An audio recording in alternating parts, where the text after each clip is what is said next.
Genesis 39. Now Joseph had been brought down to Egypt, an Egyptian named Potiphar, and an official of Pharaoh, and the captain of the guard purchased him from the Ishmaelite who had brought him there. The Lord was with Joseph. He was successful and lived in the house of the Egyptian master. His master observed that the Lord was with him and that the Lord had made everything he was doing successful. So Joseph found favor in his sight and became his personal attendant. Potiphar appointed Joseph overseer of his household and put him in charge of everything he owned. From that time, Potiphar appointed him over the household and over all that he owned. The Lord blessed him, the Egyptian's household, for Joseph's sake. The blessing of the Lord was on everything that he had, both in his house and in his fields. So Potiphar left everything he had in Joseph's care. He gave no thought to anything except the food he ate. Now Joseph was well built and good looking. Soon after these things, his master's wife took notice of him and said, "Come to bed with me." But he refused, saying to his master's wife, "Look, my master does not give any thought to his household with me here, and everything that he owns he has put into my care. There is no one greater in the household than I am. He has withheld nothing from me except you, because you are his wife. So how could I do such a great evil and sin against God?" Even though she continued to speak to Joseph day after day, he did not respond to her invitation to go to bed with her. One day he went into the house to do his work when none of the household servants were there in the house. She grabbed him by his outer garment, saying, "Come to bed with me." But he left his outer garment in her hand and ran outside. When she saw that he had left his outer garment in her hand and ran outside, she called for her household servants and said to them, "See, my husband brought a Hebrew man to us to humiliate us. He has tried to go to bed with me, but I screamed loudly. When he heard me raise my voice and scream, he left his outer garment beside me and he ran." So she laid his outer garment beside her until his master came home. This is what she said to him: "That Hebrew slave you brought to us tried to humiliate me, but when I raised a loud voice and screamed, he left his outer garment and ran outside."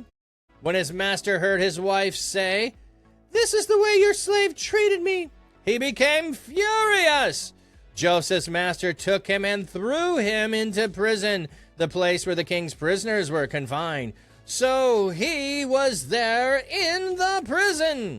The Lord was with Joseph and showed him kindness. He granted him favor in the sight of the prison warden. The warden put all the prisoners under Joseph's care.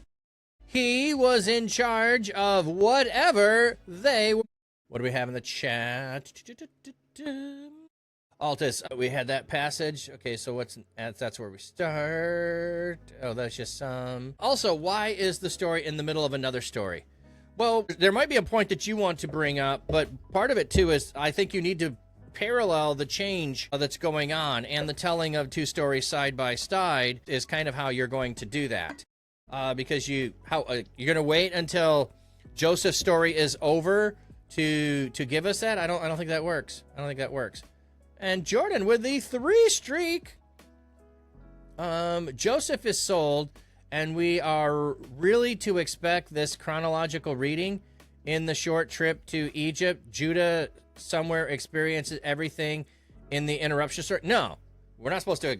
It's not an interruption story. It's like you can't have simultaneous. Like we're either going to interrupt continuously to have that story told.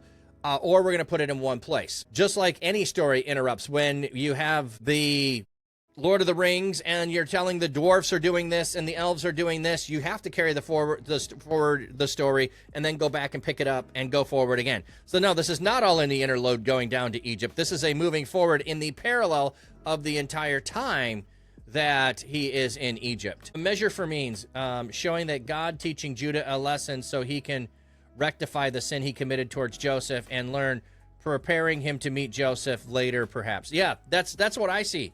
That's what I see. So we're getting the interlude. Also, I think it adds more suspense to go, he's sold into slavery and this is where he's at. And then we leave the story. It's adding suspense to Joseph's story of what is going to happen to him now that he has been sold.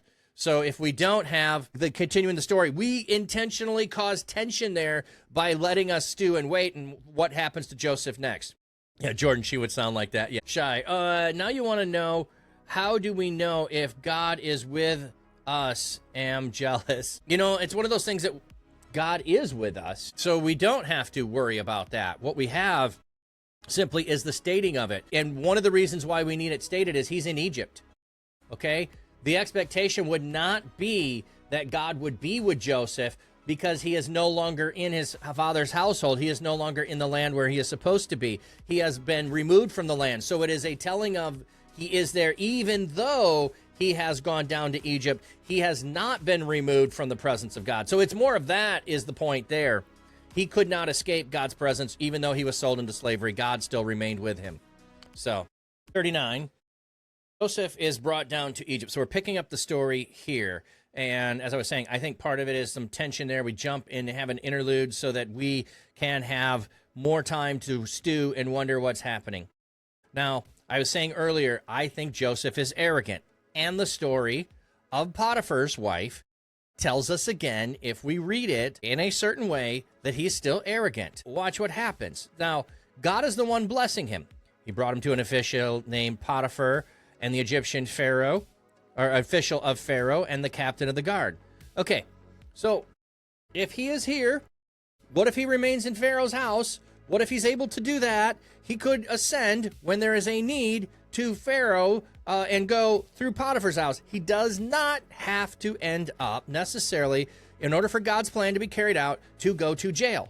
He does not have to do that. But we'll watch and see what happens. So we're getting the information here. Of the setup. He's living here. He's in the household. His master observed that the Lord was with him, and the Lord made everything he was doing successful. The Lord is doing it. His master observing that the Lord is doing it, that God is the one indeed making him successful. So because God is doing this, Joseph is finding favor in the sight and became his personal attendant. So he is raised up. Personal attendant. What do we have here on the personal attendant? Verb translated because came as personal attendant refers to a higher domestic service, usually along the lines of personal attendant. Here Joseph is made household steward, a position well attested in Egyptian literature. Well, then why didn't you say household steward? I would understand that better than personal attendant. Personal attendant to me is like the person that keeps your schedule in modern. Shaihu, the only you could only really know if God is with the guy or something, if he really did kind of some superpowers or something, I guess, as stated in Deuteronomy, a prophet you could call, I guess. No, I don't think we need to. Like, you can see that God is with someone by the fruit that they have. So everything that he does exceptionally well. He puts him in charge of something, and it becomes more prosperous than the person who had previously done it. And then you put him in charge of more things, and they become prosperous. You can see that your God is with you. He knows he's a Hebrew. He can see he is blessed by God. So I think you can. You can see other people are blessed by God in some way, and so he's putting him in charge of more things. You may not know fully all of the details of it. You may not know his personal relationship with God. You can't see that, but you can see the fruit in his hands are coming out. Okay, so Joseph finds favor, and he is elevated. Potiphar appointed him overseer of the household and put him in charge of everything he owned. From that time on, Potiphar appointed him over the household and over all that he owned. The Lord blessed the Egyptian household for Joseph's sake. The blessing of the Lord was on everything that he had, both in his house and in the fields. So Potiphar left everything he had in Joseph's care. He gave no thought to anything except the food he ate. So he has, like, everything I own, you're taking care of it. I don't have to be concerned about a thing. I don't have to be concerned about a thing. I just have to focus on the food I eat. Now, one of the things that we have at a time later on is that eunuchs could have at one point just been a title for a position in the court of pharaohs and kings. Later, it becomes a title for those who are overseers of harems and who have been castrated. So we can't automatically apply, which some people want to do. Some people want to apply, since Potiphar is the captain of the guard, he is going to have access to the harem. He probably was a eunuch. He probably was castrated so that he couldn't sleep with the harem. We don't have to go that far, because if we go that far, because then people will think, well, this is why she wants to sleep with Joseph so badly, is because her husband couldn't fulfill her husband duties to her. That's neither here nor there in the story. Maybe it's true, maybe it's not true. I don't think it excuses. I don't think it makes a rationale for why, because she could have done this with anyone else in the household. So, and maybe she did. And maybe Joseph's the only one that doesn't. But it doesn't make a difference to the story if Potiphar happens to be a eunuch or not. Satan or Jesus? I don't know what you mean. Can the devil see that we are blessed? Can Jesus see we're blessed? Like my neighbor can watch and see if God is blessing me or not. So we don't have to have any superpowers to see that. Just watch people's lives and watch the fruit of it. The thing you have to do is actually watch their life. So. All right, so Joseph, now we find out Joseph is so good looking. It's going to say handsome of form and handsome of appearance. The same Hebrew expressions were used for Rachel. So Rachel, back in the day, was a good looker, and now a descendant is also good looking. Soon after these things, his master's wife took notice of him. So maybe when he was a lowly slave, she didn't pay attention to him. Now that he is raised up, she is paying attention. She wants him to come to bed, but he refused, saying, notice what he says. Look, my master does not give thought to anything as in household with his household with me here, and everything that he owns he has put in my care. Look at, he is bragging about his position. He is bragging, look, I am like head of household. I have acquired all of this. I have accomplished all of this. There's no one greater in the household than I am. Like, we look at it, he is saying righteously, he has withheld nothing except his wife, so how could I do such a great evil to him? He doesn't have to brag. He doesn't have to say, I'm in charge of everything. He doesn't have to. He could just simply go, you're my master's wife, it's not right. That would be evil against God. He starts with, look at my position. I would be putting my position in jeopardy to do such a thing. I have accomplished, I have a position, I have this to uphold. Look at me, I am here. He's only withheld this one thing. Now, we look at the one thing and think that's the point he's making. He didn't have to state any of the other stuff. We already know all of that. She already knows all of that. He's going to say it, though, because he likes to brag. He's arrogant. Look at me. I've accomplished this. I am head of household. Like, you're the only thing I don't have in charge of. Like, he doesn't have to go there. He can just simply say, what you're asking is wrong. How could I do that? How could I sin against my master and against God? He could have said that. He doesn't have to go any further. This is why I see him the way I do, because he chooses to say things and he chooses to do things a certain way. And yes, I'm reading into the text. And yes, you might not see it, and that's fine. This is why we have these discussions. It's not because there's one right way to see them, but because by reading them and studying them, we have dialogue with the text and we get to see more of God revealed in them. Okay.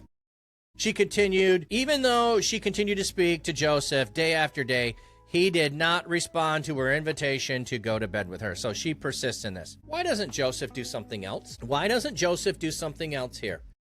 Why does Joseph believe that he can handle this on his own?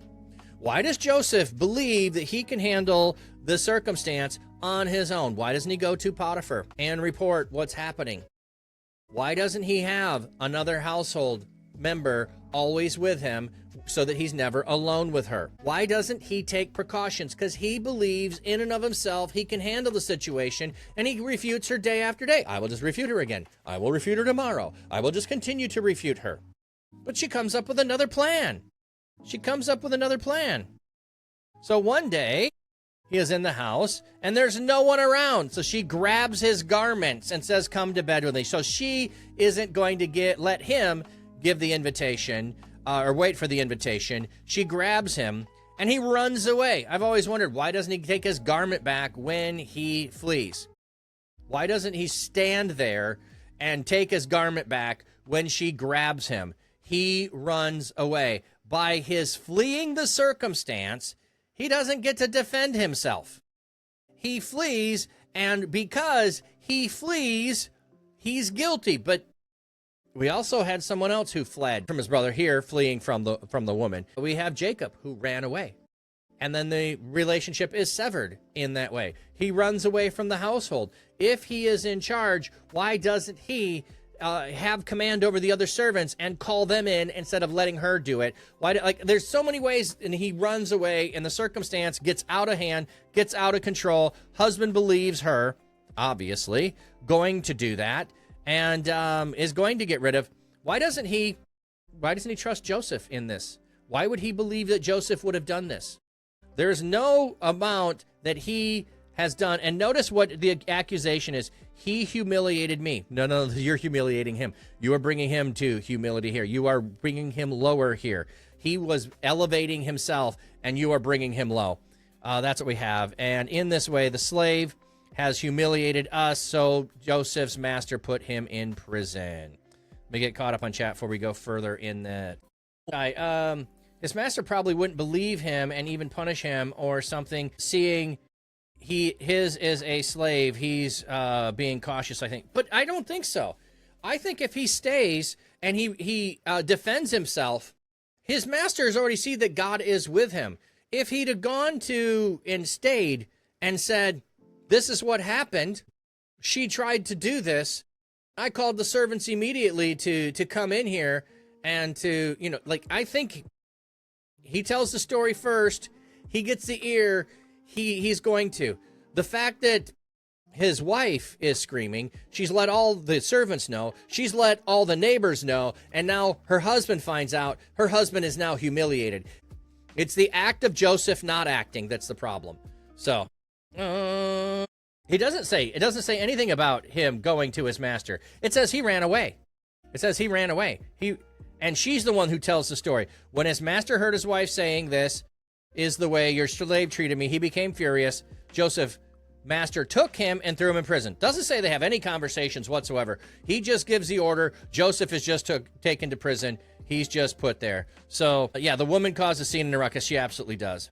It never says he told his master anything. It just says he ran away, and then it says his master put him in prison. It never tells us that he gets to tell the master his side of the story, or that his master heard his side of the story, or that his master didn't believe him. It only says he became furious when his wife told the story, and he threw him in prison.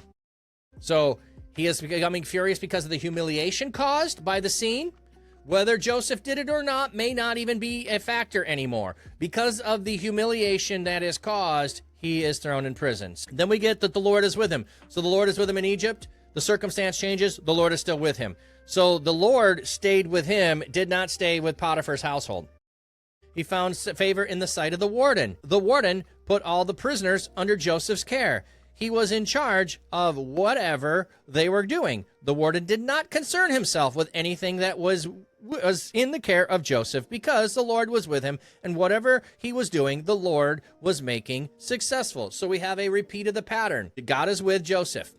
Doesn't matter where he is. Whatever Joseph does, God is blessing him, and that is causing him to rise in rank. So again, because of God's blessing upon him, he has risen in rank. The story is repeating itself. He is now in a worse situation. The story has raised up. Now, before we move on, we are to ponder, we are to wonder, is the story going to repeat itself? Is Joseph going to go into another downward spiral of some other incident that's going to cause him harm? He was thrown into a pit. He then was a slave. Now he is in prison. Is the downward spiral going to continue? Or is Joseph going to start his journey out of being in prison? Or is he just going to die? Like, the story ends there with God is still with him, so something might happen. But even though God was with him in Potiphar's house, it didn't turn out so good.